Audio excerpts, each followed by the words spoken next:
ہمیں مسئلہ ہمایون دلاور صاحب سے ہیں اور چیف جسٹس اسلام آباد ہائی کورٹ عامر فاروق صاحب کے ساتھ ہے، اور آج جب کیمرے کے سامنے بیٹھے ہیں تو شاید میں اپنے کیریئر میں اور یہ جو سینئر وکلاء ہیں پہلی دفعہ اپنی زندگی میں ہم کسی ہائی کورٹ کے جج یا سیشن جج کے خلاف پبلک میں آئے ہیں، پریس کانفرنس کر رہے ہیں۔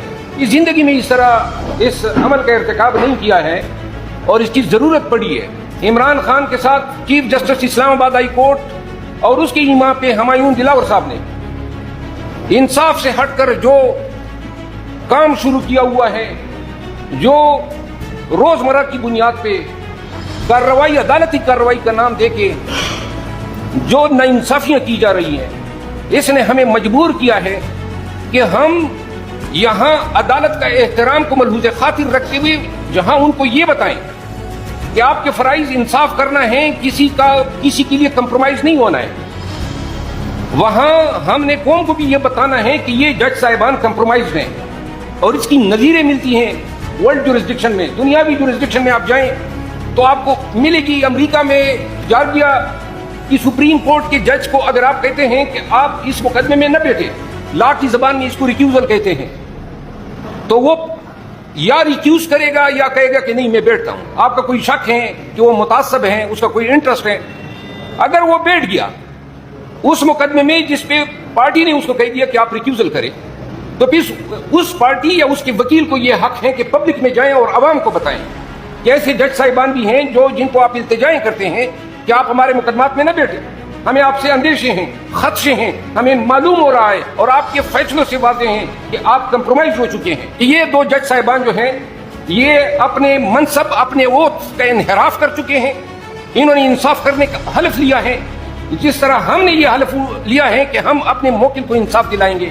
لہذا اگر جج صاحبان ناراض ہوتے ہیں یا وہ یہ سمجھتے ہیں تو ہم ہر قسم کے نتائج بھگتنے کو تیار ہیں، اس کا پراب ہونا چاہیے، ہمارے الزامات کا پراب ہونا چاہیے۔ اتنا حق تو ہے، ہم الزام دہندہ ہیں، آپ کو بتا رہے ہیں کہ آپ منصفی نہیں کر رہے ہیں۔ چیف جسٹس عامر فاروق صاحب نے، آپ کو علم ہے ٹیریان کیس میں ججمنٹ آئی، اسلام آباد کے ہائی کورٹ کے ویب سائٹ سے اس نے ججمنٹ جو ہے ڈیلیٹ کرائی، بینچ توڑ دیا۔ کیوں؟ کہیں ایسی نظیر ہے؟ اس کے بعد ایک بات ہوتی تو ہم کہہ دیتے 9 مئی کو خان صاحب گرفتار ہوتے ہیں، تمام وکلاء کی شہرت جو ہوتی ہیں وہ عدالتیں ہوتی ہیں، ہم تو کہتے ہیں لوگوں کے کہ عدالت میں آپ کو دیکھیں گے۔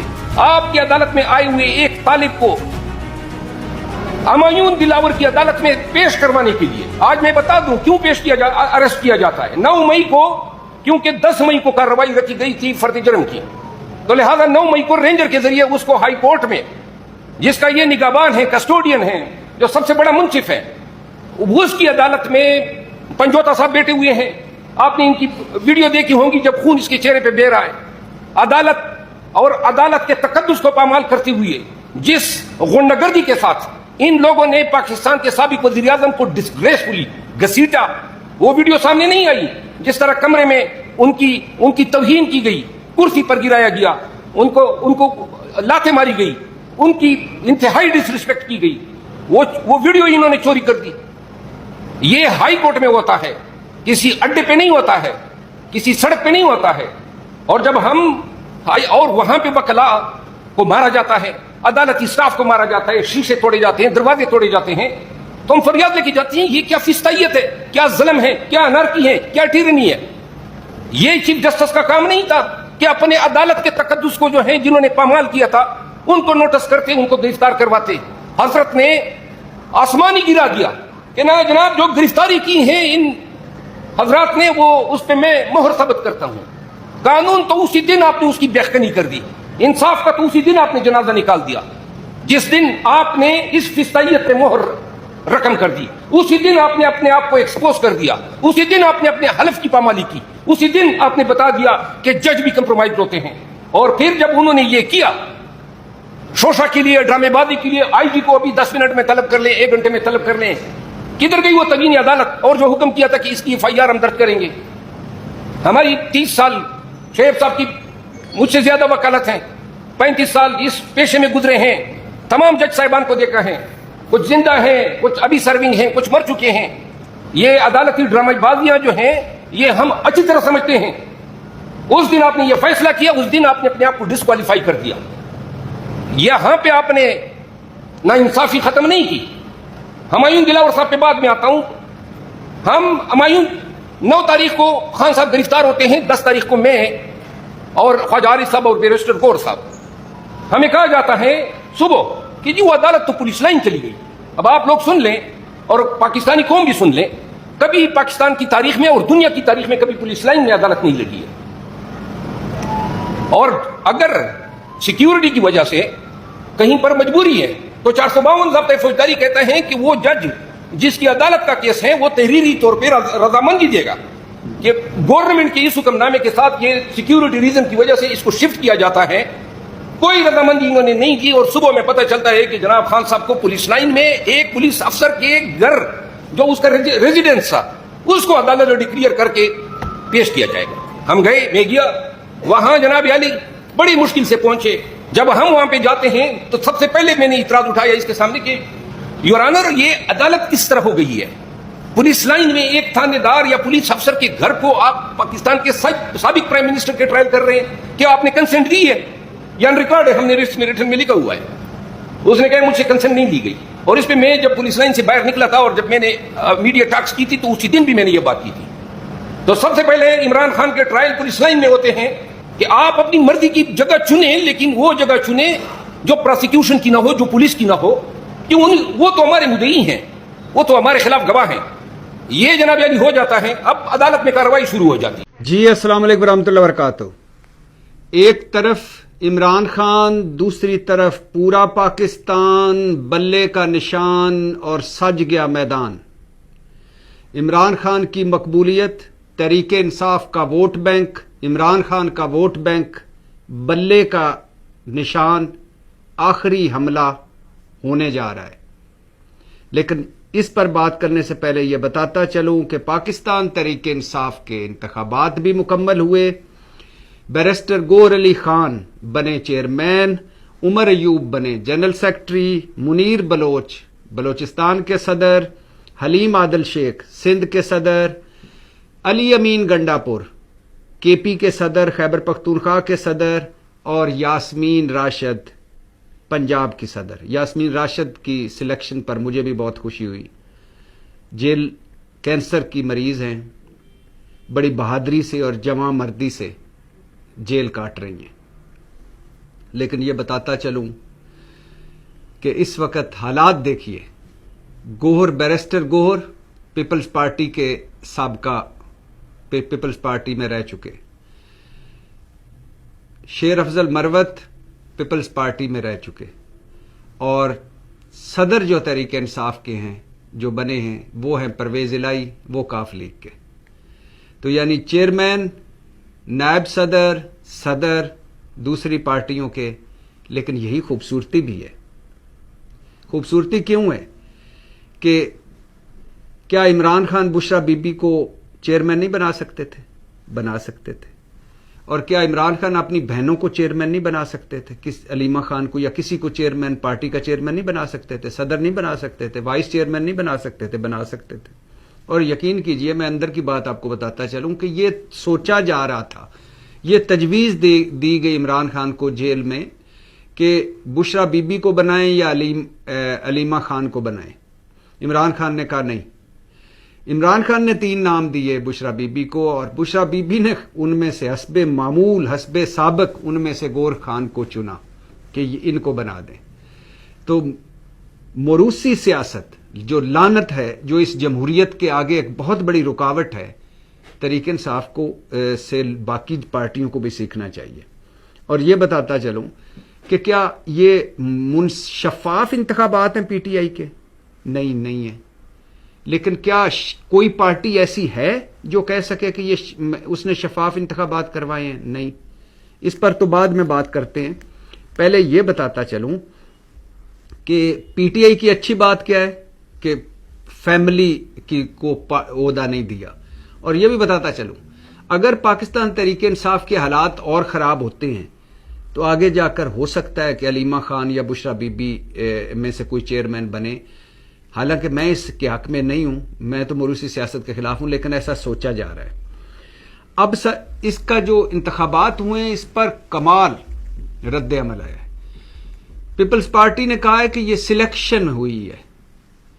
مسلم لیگ نون نے کہا ہے کہ یہ دھاندلی نہیں دھاندلا ہے، آمریت ہے، سلیکشن ہے.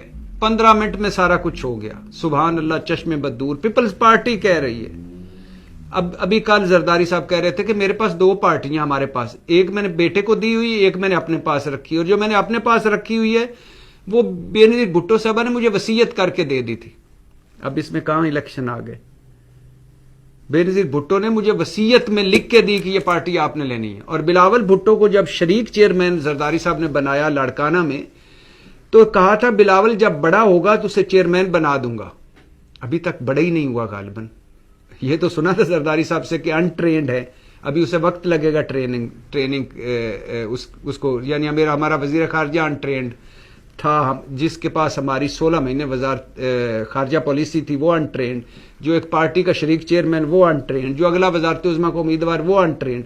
یہ تو سنا تھا زرداری صاحب نے کہا کہ وہ انٹرینڈ ہے، لیکن یہ بھی زرداری صاحب نے ابھی نہیں بتایا کہ بڑا کب ہوگا تاکہ اس کو مکمل چیئرمین بنائے. تو بلاول بھٹو پرچی پہ بنے ہوئے ہیں، نامزد ہوئے ہیں، سلیکٹ ہیں.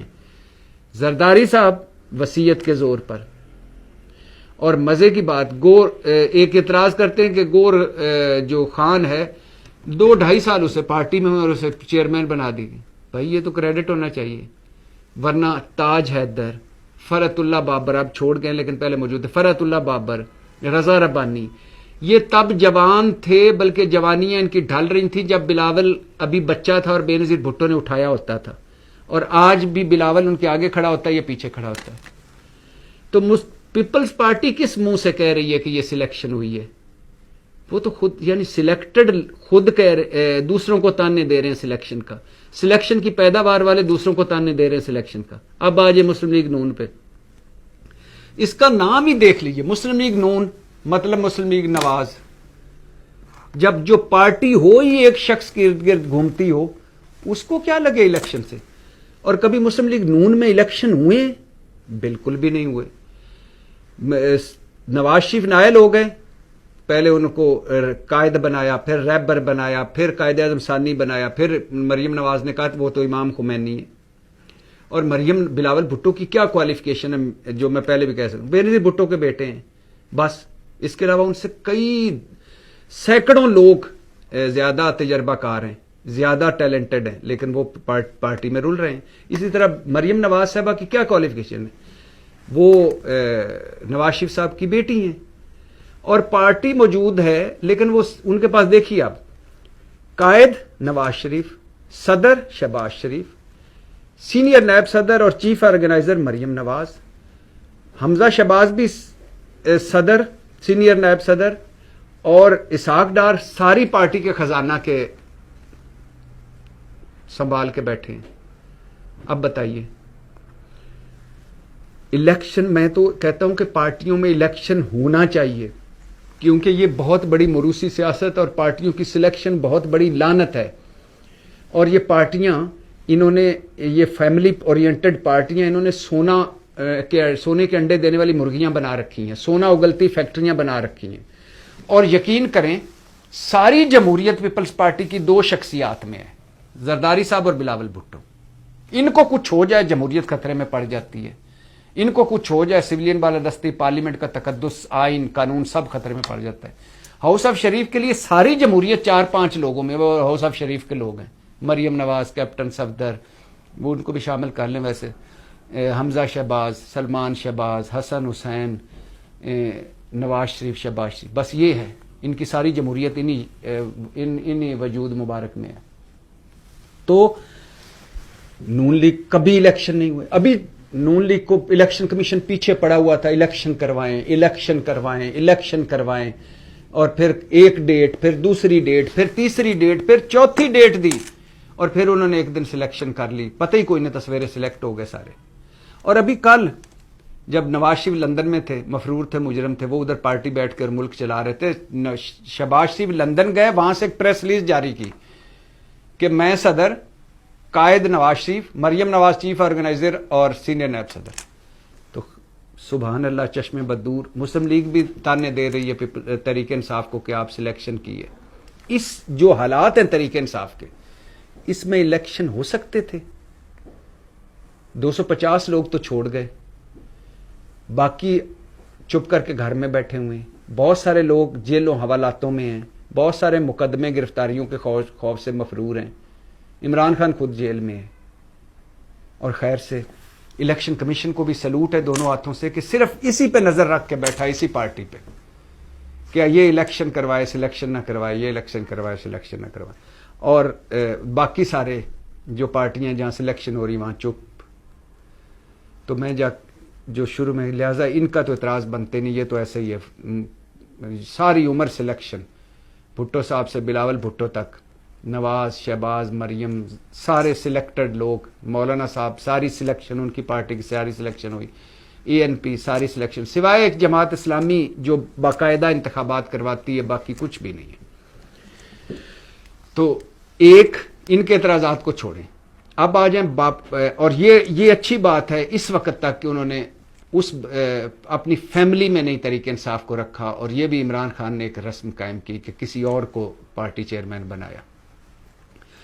اچھا اب آ جائے اس پہ کہ بلے کا انتخاب. اس وقت تحریک انصاف کے 250 سیاستدان سلمان بھائی ہر چیز آئی تھی, اس میں انہوں نے بہانہ بنایا یوکرین کا کہ جی اسٹریٹجک کمپلشن ہے, یوکرین امریکی ہمیں کہہ رہے ہیں خان مانے گا نہیں. ان کے خلاف, خان صاحب کے خلاف باجوہ حقانی فائلز نے ثابت کیا کہ لابنگ کی جا رہی ہے کہ یہ تو یوکرین کو میں کسی صورت نہیں بیچنے دے گا, آپ لیٹر لکھ کے ہمیں دے دو, اگلا ہم سنبھال لیں گے کام. اس کے ساتھ ساتھ اصل میں پیچھے بلیک میلنگ چل رہی تھی. یہ جو آپ کا عمر فاروق ارشد شریف شہید نے جو سٹوری بریک کی کہ کس طرح کووڈ ویکسین جو ہے عمر فاروق ظہور اور دبئی کے شیخ نے $10 کی لا کے $20 کی بیچی, اور وہ آگے جو ہے پاکستان کے اندر جو ہے وہ $100 کی بھی بیچی گئی ہیں, $400-500 ملین اس میں کمایا گیا ہے. مبینہ طور کے اوپر جنرل باجوہ اور ان کے سمدھی جنرل حمود الزمان کا اس کے اندر نام لیا جاتا ہے. کوشش کریں وہی پرانا, ایک طرف تو آصم منیر جگہ جگہ جا کے کہہ رہے ہیں ہندوستانیوں بچ جانا, پوری نظم بھی نہیں پتا ہے تو ڈفرز ہی نا at the end of the day, لیکن ہندوستانیوں تمہیں چھوڑیں گے نہیں. دوسری طرف راہ بیانیاں چلا رہے ہیں, راہ کر رہے ہیں. راہ والے کسی کے اپنے بھی نہیں ہیں. ہندوستانی خاص طور کے اوپر جو ہے وہ خوش ہیں کہ پاکستان میں کوئی فوج, وہ گالیاں پڑ رہی ہیں اور وہ فیسیلیٹیٹ کرتے ہیں کہ پاکستان کی فوج جہاں پہ گالیاں مزید پڑنی ہیں, وہ کھانے کے لیے مزید وہ غلطیاں کریں, ان کو فیسیلیٹیٹ بھی کرتے ہیں. لیکن آپ دیکھو کہ یہ اتنے بیوقوف ہیں, اپنی ناک سے آگے ان کو کچھ نظر ہی نہیں آتا کہ اتنی زیادہ یہ بیوقوفی ہے ان کی, اتنی شدید بیوقوفی ہے کہ they are unable to see beyond their nose. اور یہ میرے خلاف پروپیگنڈا اگر آپ چلا رہے ہو تو کوئی مان جائے گا یہاں پہ یار, جو آپ نے پروپیگنڈا نواز شریف کے خلاف چلایا.